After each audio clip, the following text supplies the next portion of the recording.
தமிழகத்தில் புயல் காரணமாக கடல் முழுவதும் சீற்றமாக காணப்படுவதால் காசிமேடு கடற்கரை பகுதியில் போலீசார் தீவிர பாதுகாப்பு பணியில் ஈடுபட்டு வருவதோடு தடுப்பு அரண்களையும் அமைத்துள்ளனர். இந்த சூழலில் பாதுகாப்பையும் தடுப்புகளையும் மீறி கடலில் இறங்கி ஆட்டம் போட்ட காதல் ஜோடிகள் மற்றும் இளைஞர்கள் சிறுவர்களை போலீசார் விரட்டி அடித்தனர். இது தொடர்பான மேலும் விவரங்களை வழங்குகிறார் இந்த செய்தியாளர் பிரபு. வணக்கம், விவரங்களை வழங்கலாம். வணக்கம். கடல் சீற்றம் காரணமாக யாரையும் போலீசார் அனுமதிக்காத நிலையிலே கடற்கரையில் இறங்கி ஆட்டம் போட்ட இலசுகளையும் ஜோடிகளையும் போலீசார் விரட்டி அடித்திருக்கிறார்கள். அபாய பதகை வைத்திருந்தும் இந்த ஆபத்தை உணராமல் தொடர்ந்து இந்த பகுதியில் பொதுமக்களும் இளஞ்சோடிகளும் சிறுவர்களும் குவிந்த வண்ணமாகவே இருக்கிறார்கள்.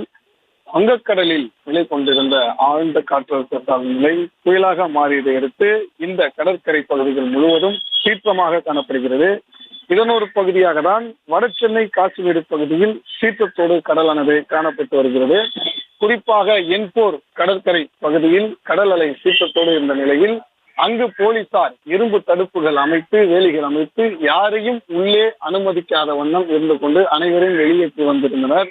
இந்த நிலையில் இதற்கு அருகாமையில் காசிமேடு கடற்கரைக்கும் டோல்கேட் பகுதிக்கும் இடையே உள்ள அந்த கடற்கரை பகுதியில் கரையில் இறங்கி சிறுவர்கள் ஜோடிகள் முதலியனோர் இறங்கி செல்ஃபி எடுப்பதும் கடற்கரையில் ஆபத்தை உணராமல் அந்த கடல் அலையில் இறங்கி கால்களை நனைத்து கொண்டு அங்கு பொழுதுபோக்கை கழிப்பதுமாக இருந்தார்கள்.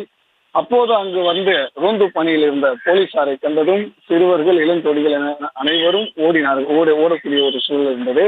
போலீசார் அவர்களை பிடித்து இந்த இடத்தில் அபாய பதாகை வைத்தும் நீங்கள் வந்திருக்கிறீர்கள், புயலின் தாக்கத்தை உணராமல் நீங்கள் இவ்வாறு செயல்படுகிறீர்கள், இது ஆபத்தை விளைவிக்கும் என கூறி அறிவுரை வழங்கி அவர்கள் அனைவரையும் அங்கிருந்து வெளியேற்றி தொடர்ந்து அந்த பகுதியிலே ரோந்து பணியிலும் பாதுகாப்பு பணியிலும் ஈடுபட்டு வருகிறார்கள்.